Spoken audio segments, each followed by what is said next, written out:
80 ఏళ్ల క్రితం పోలవరం ప్రాజెక్టు పేరు రామపాద సాగర్. పోలవరం కడితే నీళ్లు భద్రాచలం రాముడి పాదాలకు తాకుతాయని ఆ పేరు పెట్టారు. 1953లో కేంద్ర ప్రభుత్వం మొదటి పంచవర్ష ప్రణాళికలో ఈ ప్రాజెక్టును చేర్చాలనుకుంది. అప్పట్లో 836 టీఎంసీల నీరు నిలువ ఉంచాలనుకున్నారు. కానీ చాలా గ్రామాలు ముంపుకి గురవుతుండటంతో కెపాసిటీ తగ్గిస్తూ వచ్చారు. ఈ రోజు నిర్మిస్తున్న పోలవరం స్టోరేజ్ కెపాసిటీ 194 టీఎంసీలు. ఒక పేపర్ కప్పు సగం ఎత్తులో 2 పక్కల రంధ్రాలు పెట్టండి.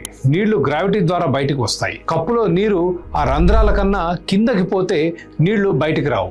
డ్యామ్ కూడా ఈ కప్పు లాంటిదే. ఈ కప్పుకున్న 2 రంధ్రాలు కుడి ఎడమ కాలువలైతే రంధ్రాల కింద నిరుపయోగంగా ఉన్న నీరుని డెడ్ స్టోరేజ్ అంటారు. పోలవరం డ్యామ్ నిండా నీరు నింపితే అంటే 45.72 మీటర్ల ఎత్తు వరకు నీళ్లు నింపితే 194 టీఎంసీల నీరు నిలువ ఉంటుంది. అందులో 119 టీఎంసీల నీరు డెడ్ స్టోరేజ్ అంటే వాడకానికి ఉపయోగపడే స్టోరేజ్ కేవలం 75 టీఎంసీలు మాత్రమే. ఇక ప్రస్తుతం నిర్మాణంలో ఉన్న పోలవరం ఉపయోగం లేని ప్రాజెక్ట్ ఎట్లా అయిందో ఒకసారి చూద్దాం. మన నాయకుల కీర్తికాంక్షకు అంతుండదు. జగన్మోహన్ రెడ్డి గారు తన హయాంలో ప్రాజెక్టు పూర్తయిందన్న పేరు కోసం పోలవరం ప్రాజెక్ట్ ని 2 ముక్కలుగా విడగొట్టారు. మొదటి ఫేజ్లో 41.15 మీటర్ల ఎత్తు, రెండవ ఫేజ్లో 45.72 మీటర్ల ఎత్తు వరకు నీరు నింపుతామని కేంద్రానికి ప్రతిపాదన పంపారు. ఈ 41.15 నెంబర్ ప్రత్యేకత ఏంటి? అది డెడ్ స్టోరేజ్ లెవెల్ అంటే అక్కడి వరకు నీళ్లు నింపినా ఉపయోగించలేరు. అయినా సరే ఇవ్వాల్సిన డబ్బు భారం తగ్గడం వెంటనే కేంద్ర ప్రభుత్వం సంతోషంగా ప్రతిపాదనకు ఆమోదం తెలిపింది. అయితే జగన్మోహన్ రెడ్డి గారు కేంద్ర గైడ్ లైన్స్ ప్రకారం ప్రాజెక్టుని 2 ముక్కలు చేశామన్నారు. మనం కట్టే డ్యామ్ హైట్ పూర్తి డ్యామ్ హైట్ కట్టేస్తాం. ఏదైతే 45.7 మీటర్స్ ఏదైతే డ్యామ్ ఆ డ్యామ్ హైట్ పూర్తిగా కట్టేస్తాం. వాటర్ ఇంపౌండ్ చేసేది ఏదైతే ఉంటుందో అది మాత్రమే ఫస్ట్ ఫేజ్లో 41.15 మీటర్స్ ఉంటుంది. ఎందుకనంటే డ్యామ్ సెక్యూరిటీ ప్రకారం కూడా as per CWC guide lines ప్రకారము డ్యామ్ సేఫ్టీ అండ్ సెక్యూరిటీ కోసం కూడా ఒకేసారి డ్యామ్నంతా కూడా నింపకూడదు. అది 3 సంవత్సరాలలో నీళ్లు ఇంపౌండ్ చేస్తూ పోవాలి అన్నది dam safety and security norms ప్రకారం సిడబ్ల్యూసి గైడ్ లైన్స్.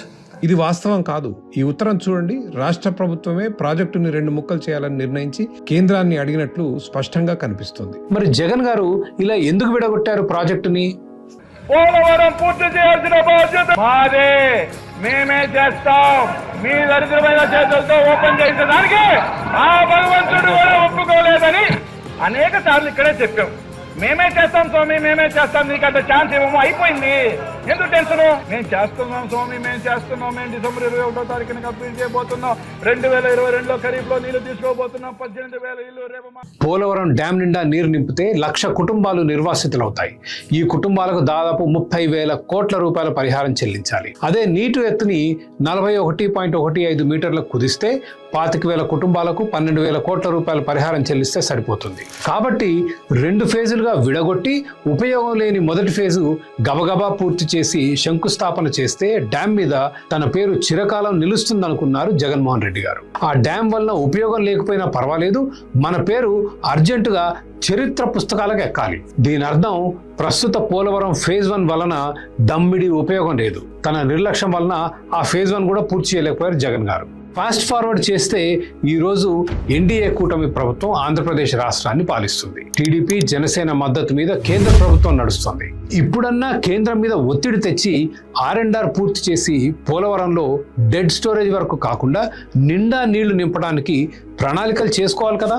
అబ్బే, అది పూర్తి చేయకుండా పోలవరం నుంచి బనకచెర్లకు 80,000 కోట్ల రూపాయలు ఖర్చు చేసి నీళ్లు ఎత్తిపోస్తానంటారు చంద్రబాబు గారు. ఉన్న పోలవరమే ఇంకా పూర్తి కాలేదు. పూర్తి రిజర్వాయర్ నింపడానికి అవసరమైన 30,000 కోట్ల రూపాయల R&R డబ్బు కేంద్రం ఎప్పుడు ఇస్తుందో తేలలేదు. అసలుకే గతి లేదు. మనకు మళ్ళీ ఈ కొసరు బనకచెర్ల అవసరమా? జగన్మోహన్ రెడ్డి గారు నీటి ఎత్తు 41 మీటర్లకు కుదించి కేంద్రానికి ప్రతిపాదన పంపడం ఒక పెద్ద తప్పు అయితే, ఆ తప్పు సరిదిద్ది 30,000 కోట్ల R&R తేవాల్సిన చంద్రబాబు గారు బనకచెర్ల అంటూ నేల విడిచి సాము చేయడం ఇంకొక పెద్ద తప్పు.